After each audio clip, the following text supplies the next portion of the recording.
To our honored guests, Tablaw National High School faculty and non-teaching staff, to our ever-supportive parents, graduates, and completers, good morning. In an occasion like this, successful people are ought to be remembered.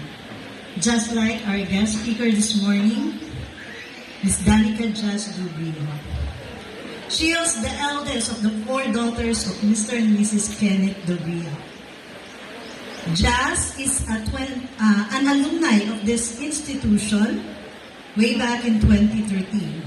She earned a Bachelor of Public Administration from the University of Science and Technology of Southern Philippines in 2017. Her master's degree in Government Management, she earned it in COC FINMA in 2023. She holds a certificate as Safety Officer 2 and Events Management Services MC3. Her professional experience includes roles as an administrative aide at Department of Labor and Employment, Misamis Oriental. She currently serves as an administrative assistant at the Employees Compensation Commission, Region 10. With honor and pride, please join me in welcoming our speaker for this morning, Danica Jazz Dubrio.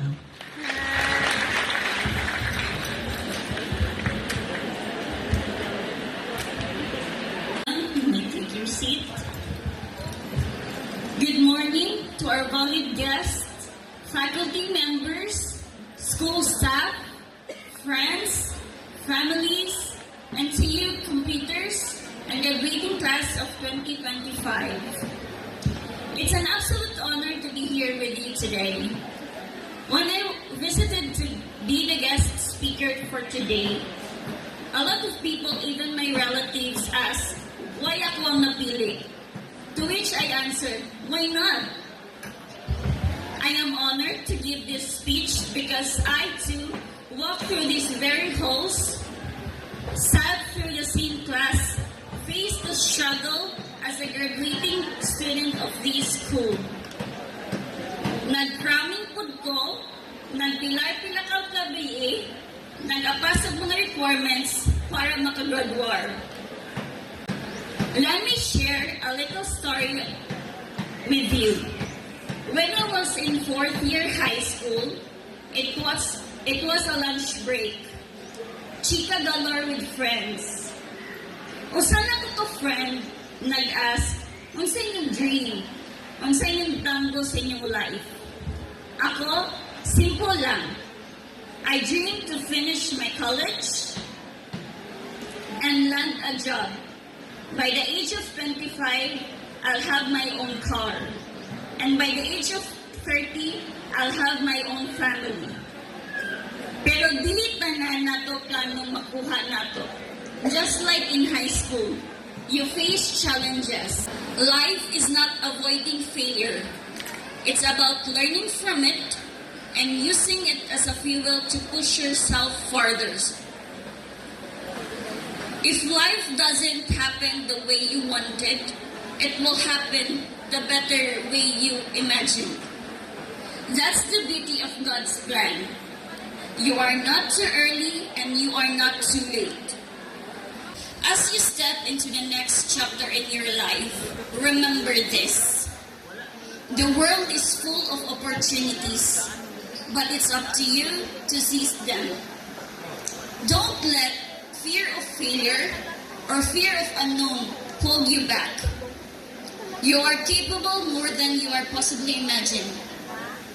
The future belongs to those who continue to strive, to learn, and to grow, especially when the odds do not be in your favor.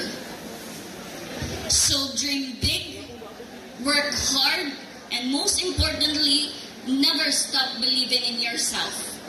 You are not defined by your circumstances, but by your courage to rise above them all. Congratulations, graduates and completers.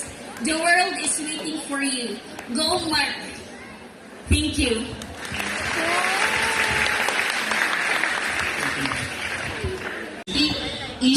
District, Tablon National High School.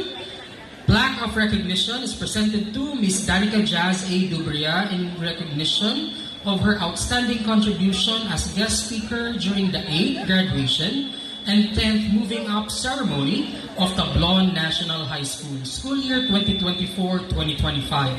Your expertise, passion, and dedication have inspired and enriched us all. Your contribution had made this event a resounding success. Given this 15th day of April 2025 at Tablon National High School, Tablon, Cagayan de Oro City, signed Mary Jean L. Songahid, School Principal. So ma'am, Ma'am Jean.